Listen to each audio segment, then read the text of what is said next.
বিশ্ব শৰ্মাই ভেঞ্চাৰ শব্দটো উঠাই দিম বুলি কৈছিলে তেওঁ মানে যিমান ভেঞ্চাৰ স্কুল আছে সকলো ভেঞ্চাৰ স্কুলক বোলে তেওঁ প্ৰাদেশিকৰণ কৰিব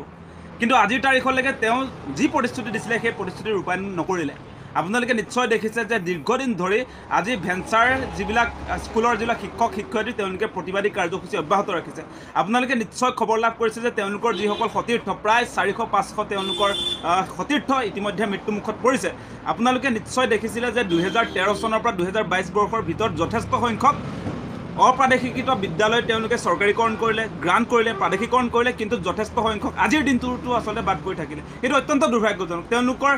একেখিনি ভেঞ্চাৰ স্কুলৰ একাংশক তেওঁলোকে কল্যাণ কৰিলে আন একাংশক তেওঁলোকে কল্যাণৰ পৰা বঞ্চিত কৰিলে সেইটো আচলতে কোনো কাৰণতে মানি ল'ব নোৱাৰি আপোনালোকে নিশ্চয় দেখিছে মই সেই কথা পূৰ্বেও কৈছোঁ যে শিক্ষাগুৰু এজন আচলতে মমবাতিৰ নিচিনা তেওঁলোকে নিজে জ্বলি জ্বলি আচলতে পোহৰ বিলায় সেই কথাটো আমি সকলোৱে উপলব্ধি কৰা উচিত আৰু 40-50 বছৰ ধৰি তেওঁলোকক শিক্ষা দান কৰিবলৈ দিয়াৰ পাছত তেওঁলোকৰ চাকৰিটো যদি নহয় তেতিয়া তেওঁলোকৰতো মৃত্যুমুখলৈ ঠেলি দিয়াই হ'ব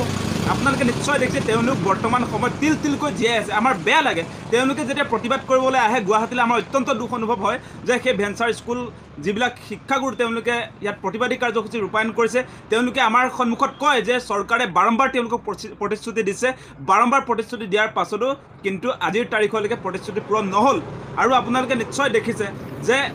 এখন ভেঞ্চাৰ স্কুল কিন্তু সেই শিক্ষাগুৰুসকলে প্ৰতিষ্ঠা নকৰে সেই অঞ্চলৰ ৰাইজে আচলতে সেই অঞ্চলটোত সেই শিক্ষাগুৰুজনক লগত লৈ ভেঞ্চাৰ স্কুলটো ৰাইজেহে পাতে ৰাইজে স্কুলখন প্ৰতিষ্ঠা কৰে স্কুলখনত শিক্ষকতাহে কৰিছে এতিয়া আপোনাৰ ভেঞ্চাৰ শিক্ষকসকলে গতিকে সেই কথাটো আমি বুজা দৰকাৰ ৰাইজে পতা স্কুলখনত ভৱিষ্যতে আচলতে গ্ৰাণ্ট হ'ব বুলি ভাবি প্ৰাদেশিকৰণ হ'ব বুলি ভাবি তেওঁলোকে শিক্ষকতা কৰিলে সেই শিক্ষকতা কৰি আজি 40 বছৰ অতিক্ৰম কৰিলে তাৰ পাছত যদি আপোনাৰ সেই স্কুলখন প্ৰাদেশিকৰণ নহয় তেতিয়াহ'লে সেই মানুহজনৰ অৱস্থাটো কি হ'ব সেই কথাটো আপোনালোকে ভাবি চাওক আপোনালোক এটা কথা আমি কৈছোঁ যে তেওঁলোকে পঢ়ুৱা ছাত্ৰ ছাত্ৰী বৰ্তমান সময়ত পুলিচ অফিচাৰ্ছ হৈছে শিক্ষক হৈছে ডক্টৰ হৈছে ইঞ্জিনিয়াৰ হৈছে গতিকে তেওঁলোকৰ